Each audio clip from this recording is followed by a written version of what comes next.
Mesdames et messieurs, bonsoir et merci car vous êtes de plus en plus nombreux à nous suivre. Voici le flash. Ali, crash d'un avion à Gao.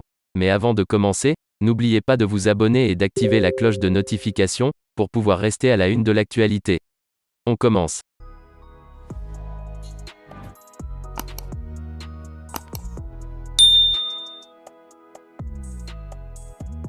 Un avion a raté son atterrissage à Gao, le 4 octobre 2022 dans la matinée à l'aéroport, à en croire plusieurs médias.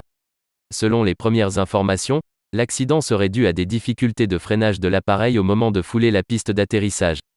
L'on apprend également que l'avion identifié comme un Albatros, appareil de conception tchécoslovaque, est tombé de retour d'une patrouille. Un bilan fait par VOA parle d'un pilote russe tué dans l'accident.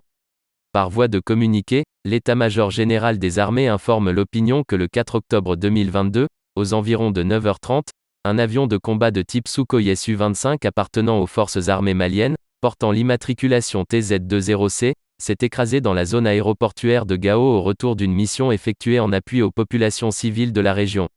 Sans donner un quelconque bilan, l'état-major général des armées affirme qu'il reviendra ultérieurement dans un autre communiqué. Par ailleurs, des sources locales ont indiqué que l'avion s'était écrasé au-dessus d'un dépôt de munitions provoquant de fortes détonations, précisant que des évacuations des familles étaient en cours, mardi. Les mêmes sources ont annoncé un bilan non officiel d'un mort et de 8 blessés dont 3 civils. Contacté par l'agence Anadolu, un officier de l'armée malienne à Gao a confirmé, sous couvert de l'anonymat, les faits, soulignant que des évaluations et l'évacuation étaient en cours sans donner plus de détails.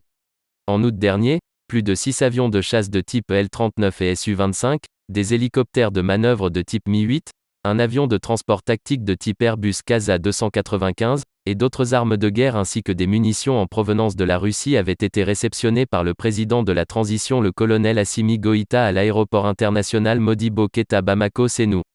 Eh bien les amis, c'est déjà la fin de notre petit flash d'infos. Laissez-nous vos impressions en commentaire et à bientôt pour de nouvelles informations.